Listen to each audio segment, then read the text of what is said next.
स्वागत है स्टूडेंट्स। यहाँ पे एक सवाल दिया हुआ है दैट कि a very light rectangular wire frame of dimension 7 centimetre into 5 centimetre hangs just above the free surface of a liquid of surface tension T with its plane perpendicular to the free surface.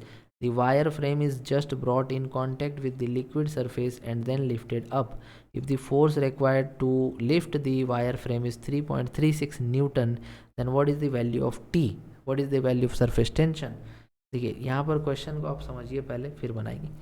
एक wire का ऐसा frame है, rectangular frame है wire का, ठीक है, कुछ ऐसा रेक्टेंगुलर फ्रेम है वायर का, और इसको क्या किया गया है, इसका साइड दिया हुआ 7 सेंटीमीटर और 5 सेंटीमीटर, ठीक है। तो इसको मतलब लटका दिया गया है, सपोज करिए कहाँ पे, तो कुछ लिक्विड है उसके फ्री सरफेस पे, कुछ ऐसे डुबाया नहीं गया है, उसके सरफेस पे रखा हुआ है, ठीक है, ऐसे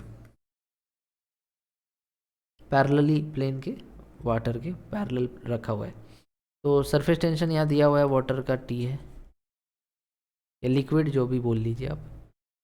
अब क्या किया गया कि इस वायर फ्रेम को थोड़ा सा एकदम कांटेक्ट में लाया गया उसके सरफेस से, लिक्विड के सरफेस से, ठीक है, और उठाया गया। तो इस दौरान कुछ फोर्स हमें लगाना पड़ा 3.36 न्यूटन का। तो आपको बताना है कि जो टी का वैल्यू है वो कितना होगा। देखिए भाई, सिंपल सी बात है, सरफेस टेंशन जो होगा वो इसको नीचे खींचना चाहेगा, ठीक है। जैसे ही आप इसको टच कराएंगे ना वाटर में या लिक्विड में, तो ये किनारे किनारे जो देख रहे हैं ना जगह, ये इधर इधर वाटर के या लिक्विड के कांटेक्ट में आएगा, इधर बाहर बाहर, ठीक है, और अंदर अंदर भी लिक्विड के कांटेक्ट में ये आ जाएगा, क्योंकि ये फ्रेम है एक तरह से, पूरा प्लेट तो नहीं है, ठीक है, तार टाइप का किनारे किनारे।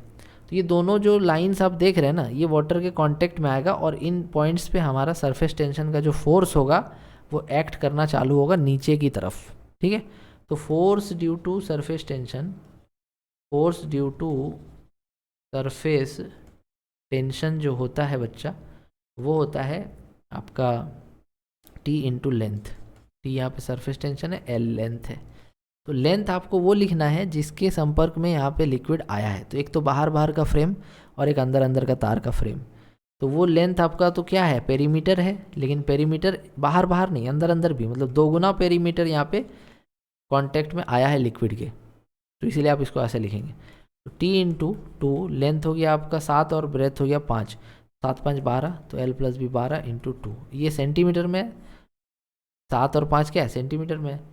तो ये आपका जो आ रहा है, ये पेरीमीटर को मीटर में बदलना है, तो 100 से डिवाइड करके मीटर में चेंज कर दिया। तो ये आ गया आपका 48T/100, ठीक है। ये फोर्स आ गया ड्यू टू सरफेस टेंशन, और ये लगेगा किधर, ये लगेगा नीचे।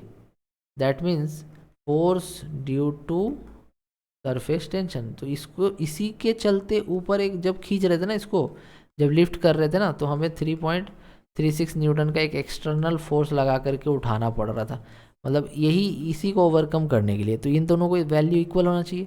ये इक्वल हो जाएगा आपका किसका, 3.36 का। अब इनको इक्वेट करेंगे तो टी यहाँ से आ जाएगा। तो 3.36 इंटू 100 डिवाइडेड बाई 48।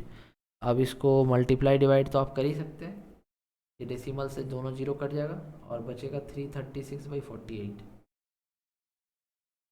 336/48 जो 7 आएगा, 7 न्यूटन पर मीटर, क्योंकि हमने सब कुछ ऐसा यूनिट में लिया था। तो उम्मीद है आपको ये मेथड समझ आया होगा। I hope that this clear your doubt. Thank you so much for watching.